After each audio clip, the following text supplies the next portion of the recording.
A special report this week on EDI Sports Show. Hello everyone and welcome to this special report of EDI Sports Show.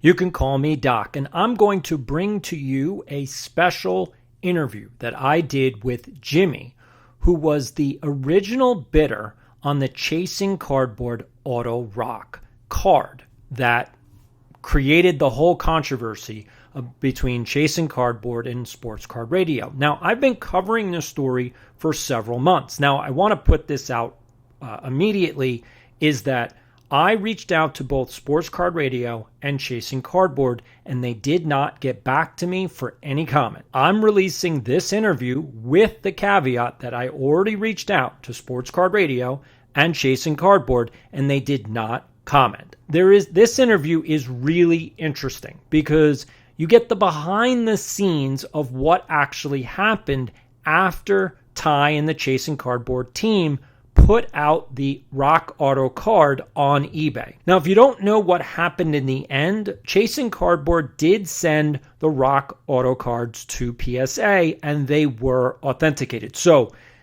basically, in all respects, the cards that were on eBay turned out to be authentic. They turned out to be real autos. But that's not the point of this interview, and that's not the point of this video. What I want you to do as a collector watching this interview is think about this question. If you see an unauthenticated autograph on eBay, or you talk to a dealer or someone that is trying to sell you an autograph that does not have a PSA, BGS, or JSA certificate authenticity, will you buy it? Or should you buy it? Or what kind of premium should you put on that autograph? Now, there's been a lot of controversy about should you sell unauthenticated autographs at all? And I think, and Jimmy certainly agrees with that, you should be able to sell and buy autographs that are not authenticated. The problem is that if you can't say with certainty, 100% certainty, that this is a real autograph, that you can't charge full price for that card. You can't charge full price for that autograph. In fact, you have to assume that that autograph is probably not authentic. I think Jimmy was incredible. If anybody out there, if you have a story in the hobby you want me to investigate, or if you want me to talk about it, please reach out to me on X or Instagram at EDI Sports Cards. I will absolutely talk to you and figure out what is going on. Now, I have a journalism background. I also was a reporter for the Star Ledger in New Jersey, and I was a reporter on radio in New York for WRKL. So I have a background in media and television as well as with journalism. If you have a story that you want to tell about the sports card hobby, please reach out to me. But right now, here's the special report, the interview with Jimmy. I only have a few. I want to say thank you for all the texts. It really gave a lot more, I guess, from your perspective, it gave me a better understanding of okay, what is actually happening. Unfortunately, and my hope is by doing this interview that maybe I can get Ty to tell us what's going on, because he keeps alluding to this story, and that seems to be the part that's missing. So without that, we don't know what's going on. And so my questions are really to you with having that kind of caveat. We don't know what the story is. So the first question that I have for you is, are you currently banned on eBay for Culture Break? No. So you can now buy off, because I think you had said that you couldn't buy any more products from their eBay channel. I haven't tried. Okay. No idea, but Okay. I don't think so. Okay. They didn't say I was banned or anything like that. Okay. Now they were blocking me on YouTube. On YouTube. Okay. So not on eBay. Correct. Okay. So all my YouTube comments, I got you, were all getting censored. Originally, at least from when you went to the eBay channel and you realized that it was Chasing Cardboard, you had a really positive opinion of Ty and Chasing Cardboard. After all of what's happened, have you changed your mind and your opinion about them? That's a weird thing because I know they do great things for the hobby. I know it was whatever it might be, mistake, whatever, however they want to spin the cover up, of why they sold it, how they sold it. So I'm not like anti them, angry against them, anything like that. Uh, it's just how they've handled it. It's the shadiness, the weird stuff, lying on eBay, on YouTube comments. I mean, they'll tell everybody, oh, he only sent a screenshot to Beckett. That's impossible. Beckett requires your auction and your pictures. So, and they would always say that. So that's the one thing I'm disappointed with, Okay. was just the shame and the downplaying and the constant contradictions with all their stories. Every step of the way, every time they said something else, there was a contradiction, and that's why it kept getting just better and better. Like when I emailed them after they sent the package, the apology package, which I think it was a hush hush package, and I told Sports Card Radio that from beginning. Why would the return address on the box was my address, so they didn't want me sending that back. And then to go online and say, well, we sent him an apology package at no charge, and you won't hear that side of the story. It's like, it's an apology package. What, were you going to charge me for it? Like, you're proud of that? Like, that's what you're supposed to do. Uh, but then once I went back to them and was like, hey, like, maybe Rick lied to you, like trying to find more about the story, it just got worse. Like trying to say, oh, the people digging for info, it's disgusting and they should be ashamed. Like, all I wanted to know was the true story, Right. which they kept saying they have all along. Correct. And that's sort of my hope is by doing this interview with you. Now, I'm going to reach out to them before I publish this, so because I would like to have them be able to comment in the video, but I can't promise it. So we may we may actually go with just your side. I'm going to basically let YouTube know that I did reach out to them and they didn't comment or decline to comment or whatever they decide to do. My hope is that they do give that, because then at least it shows, both sides. One, Oh yeah. your honest like, what happened in full honesty, because you've been nothing but forthright and honest about what happened. And then hopefully they can kind of clear it up so that it makes more sense, because there's a piece of this that just doesn't make any sense. Well, I think what it all boils down to is he doubled down and tripled down on the Rick story, because they want to trust who they get it from. They want to seem like, oh, we believe this guy's story. They don't want to come out and say we knew it was kind of fishy. I mean, when have you? How much do you know about the Rick collection and what they purchased and all that? well, I all I know is obviously what they showed on Chasing Cardboard. So Mm-hmm. I rewatched that episode again just to make sure that I understood what Rick was actually saying on camera and what they chose to put into the final show, because obviously they shoot way more video than they air.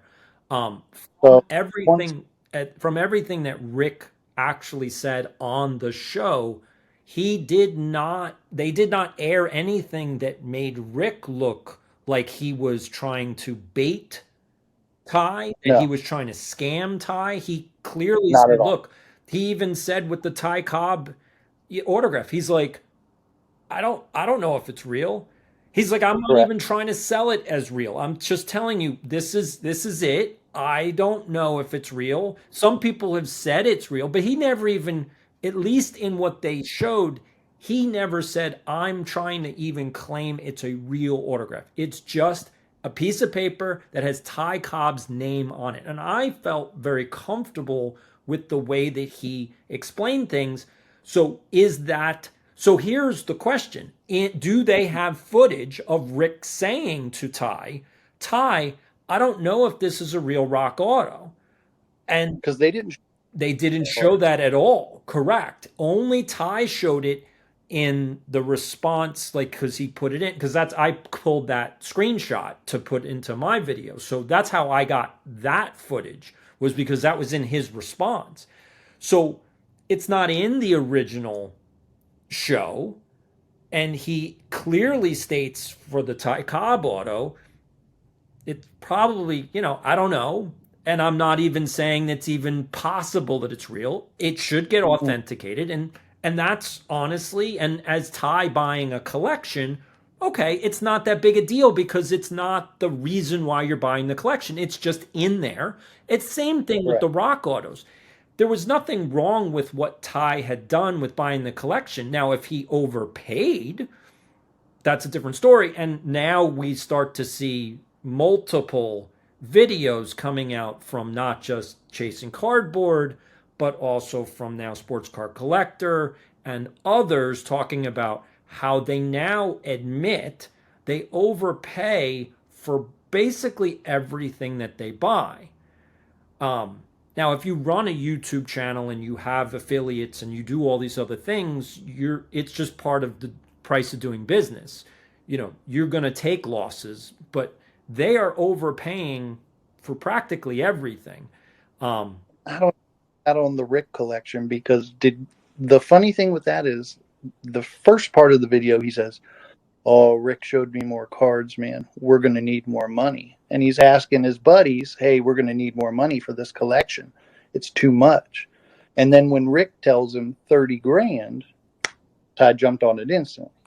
So I mean, he probably paid 70, 60%, 70%, whatever, which is normal market. well, Uh, we have no idea what was totally in that collection. We only get what they show. So based on what they showed, I don't know. I estimated based on what they showed, it was probably around 50K total.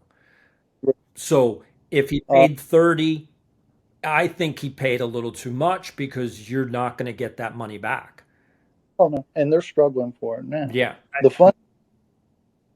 So once I pressed him about, hey, maybe Rick lied to you. Is there anything else you can tell me? Well, we trust Rick. We've heard his story. We've seen his receipts. Everything checks out. It's an amazing story. That's what they keep saying. Correct. Which is what I And hope that they would be able to do, which is just provide those receipts and tell us the story. If it's so amazing, then just tell us the exactly. story. It seems, And if yeah, it seems odd that they won't tell you. after that happened, that's when I started digging more. I found Rick had his own YouTube channel, Correct. which is all videos. And in his YouTube channel, he had a video going over his entire rock collection. Correct. So I was pressing Rick in the comments. Rick got very angry with me, all that. I've got receipts for everything. I bought it for $75 and I checked everything out and it's real. Okay. He said, I got it from a guy on eBay. All right. Well, then come to find out, a couple weeks after that, we find the Reddit thread from a year ago where someone had outed that card and that seller. Correct. Connect the dots. Rick probably bought it from that seller. That seller's great story, Probably. probably trash. The other thing is, Rick had a certified rock autographed book in that collection that he did give to Ty. So Ty had a real certified rock auto and had the other ones next to it. Of course, it didn't give you the warm fuzzies. It looks quite different from the certified one. So for him, and then that's what really got me. Like after the whole, okay, you relisted it, Sports Card Radio, then for him to say he didn't get the warm fuzzies with the card, like, wait, what? Yeah. And if Ty knew that story about the eBay thing, and I'm sure he did, Rick had to have told him, I got it from eBay. He says it's from this guy who used to work with WWE.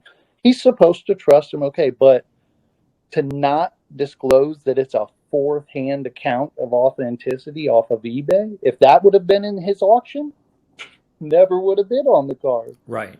That Right. that changed a lot. Well, unfortunately, the listing was not.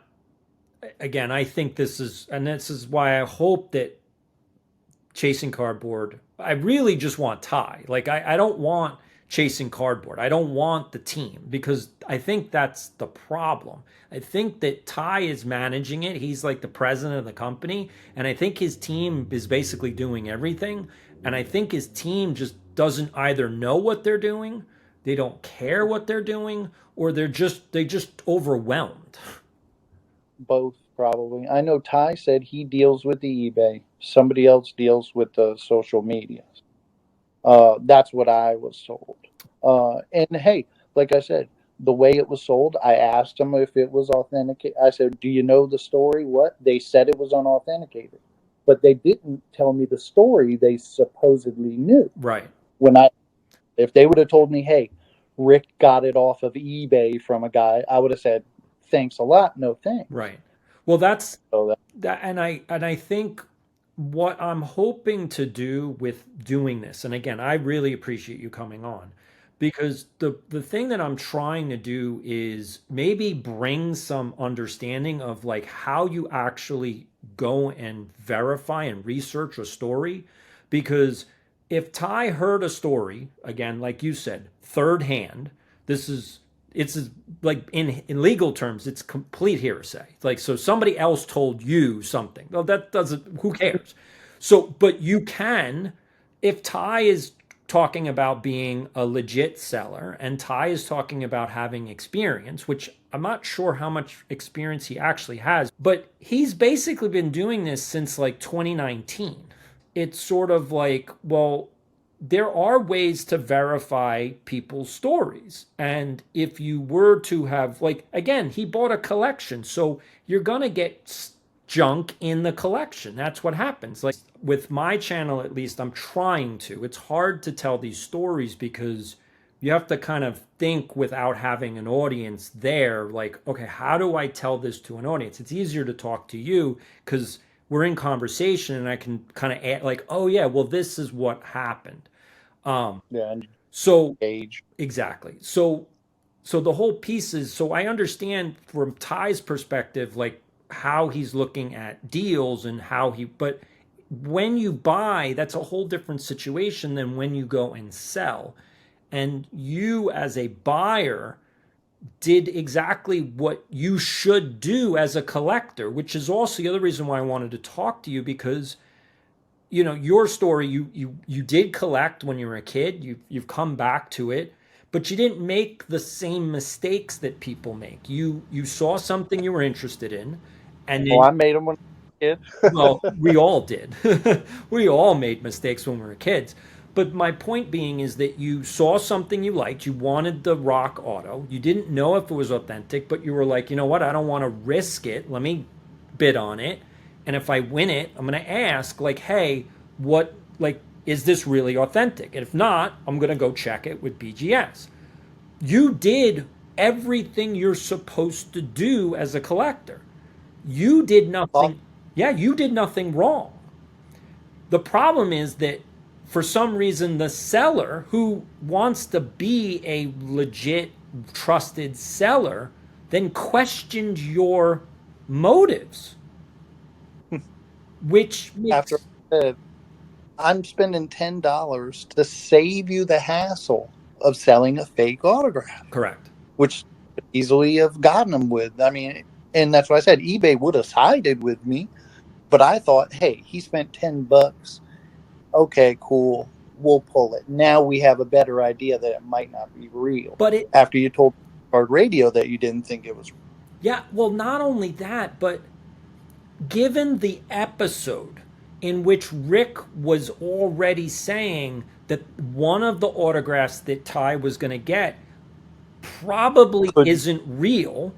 So, and if Ty is saying to you, which again I thought was not a bad response, which is I don't want to deal with non-sports stuff. Okay, so you went out of your way to get an opinion from BGS, and then they said, that doesn't really look real. Now, in my original response video, I said I don't think that anyone given that card would ever authenticate it digitally. I think they would want to actually look at that because it was it who knows? I mean, I would think they'd want to really study that.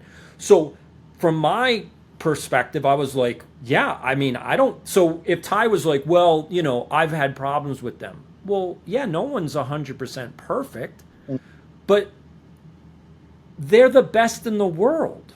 Like BGS, JSA, and yeah, like Yeah. BGS, PSA, and JSA are the best authenticators in the world. So, no, they're not 100%, but if they're like not likely to authenticate, that's a reason to either say, okay, we're going to change the listing to say BGS said it's not likely to authenticate. They have not authenticated it, which would be the facts, but they said it's not likely to authenticate, but it's still not officially authenticated. Like you'd have to actually send it in, which would make the card worth whatever a raw card is worth that has writing on it, because that's really ultimately all it is. It's just a card with writing on it. And I've seen plenty of YouTube channels where there's guys that's all they buy is damaged cards. And so there's nothing wrong with that. And I think Ty kind of misunderstood that, of especially when he did his, how to buy autographed cards. I don't know if you saw that one. Where Oh yeah. yeah, where some people don't care. Well, that's not actually true. People care. It's just that they're not buying the auto. They're buying the card. And they don't care that it's written on, even though they know it's not a real auto. Or they're willing to take the chance to ask Beckett Right, or or they want whoever to, authenticate it. Yeah, absolutely. But no and one, believe, is buying it thinking that it's real. It's sort of especially in a collection like that. Yeah, it's sort of like a bonus. But if you know 90% that it's not real, you're not spending $60 on that card. And Correct. that's the problem. Like, yeah, okay, Ty, maybe it's real, but the percentage of it being real compared to the percentage of it being fake is so much lower that it's not worth $60. It's worth, I don't know No. what that card, like, I don't know rock cards. So, I don't know what that card's worth. Is it worth $5? Is it worth $10? I don't know. But it's certainly probably not worth 60. And Oh, I know people get upset because they think, or at least Ty seems to think, we're making a mountain out of a molehill here. But I think mm, that we're really getting to the crux of the the problem between influencers and collectors, which is that the collectors have been in this. Again, sports cards have been around for over 100 years, which is what Ty talks about in his intro. Sports cards have been around mm, for more than 100 years, so collectors have been around longer than you have, and so what collectors think and what collectors want is more important than what you think and what you want, Ty. You have to, if you're going to be a seller, you have to service your clients, which is the customers, which is the collector, which is you, Jimmy. You're the collector. They didn't mm. really do very good customer service with you until they finally said, all right, you're right. Until in their face Yeah, and went, nah. correct. Here's the last question. What would you like as a as an end result? What would you hope for out of all of this situation? Like, what do you want for Ty and Chasing Cardboard? What do you hope the hobby learns from this? What do you hope that the YouTube community can get from this? Like, how do we move through this situation to something else? Well, I'll tell you what, I think everybody who, has even seen or heard of it knows about authenticated and unauthenticated autographs now, for sure. Which, if this helped enlighten people on how to sell them and what they need to disclose when they're selling stuff like that, that's fine. As far as what I expect Chasing Cardboard to not post false stuff on YouTube and continue to try and deflect and say, "Oh, nobody asked us on the show." Like, no, people were asking. but it was what they wanted to portray and put out there, which, hey, I totally understand. Uh, and I don't expect anything of them except for the truth. That's all I ever wanted was the truth about the card. And because I dug for more information, they fingered me as the bad guy. Like, oh no, he's just question his motives, man.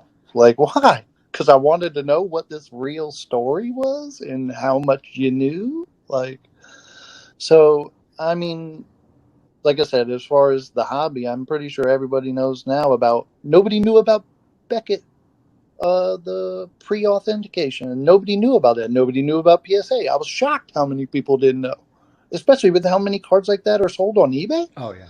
Like when I said it's $10, I mean I'll take the chance. If I have to pay $76 and they tell me it's likely real, I win. If I spend $10 and they tell me it's not, hey, I took a loss, but at least he knows now, hey, somebody else thinks it might not be real. Adjust accordingly. They didn't say, if they would have put unauthenticated auto in that next listing, totally different game. I wouldn't have had an issue with it because they would have changed the title and been up front. Hey, it's unauthenticated. We don't know. But to know that they knew that third hand story, and that's what really got it. So, and I'm sure they say they've learned their lesson. Everything they say publicly is the right thing. Besides like what they say in YouTube comments and all that, you would think they know better. But it's such a weird conglomeration. I mean, it's Ty, the Mike guy, the Marcel guy. If you've heard any stories about people who have contacted them, it can turn up even more people that they call in to look at collections. So it's a weird business they have there, but I mean, hey, it works.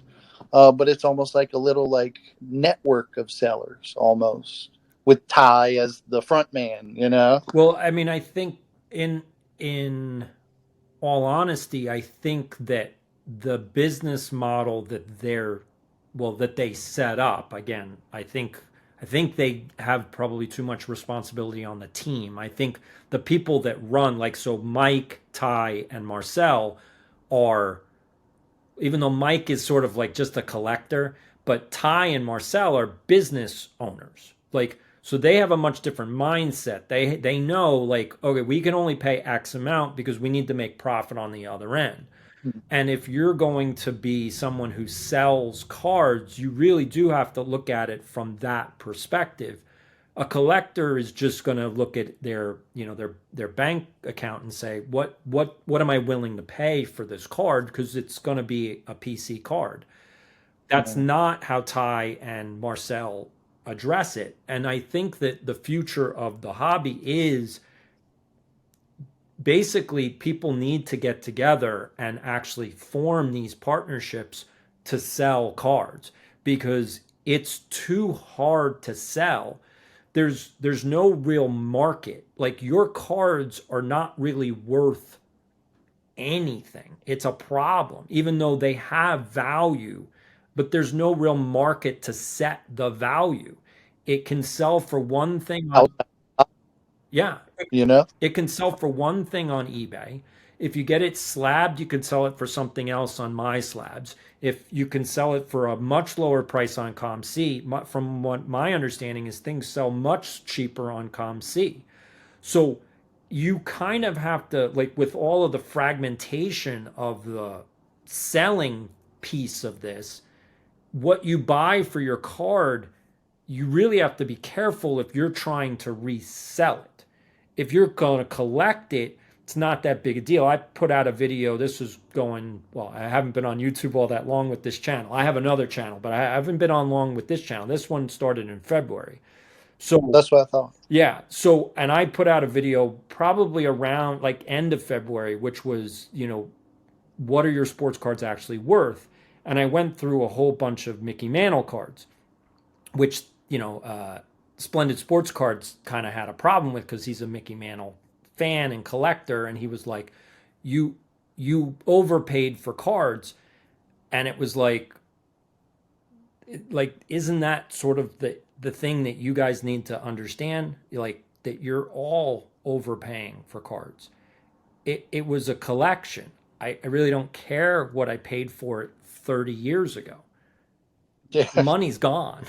Like I don't think about that money. So yeah, but what most people didn't understand at that time, now Mickey Mantle prices have actually come up because he's now he's like a gold standard. So if you have a Mhm. Mantle, and there's only a few gold standards in the hobby, and that's the other thing that most people overlook.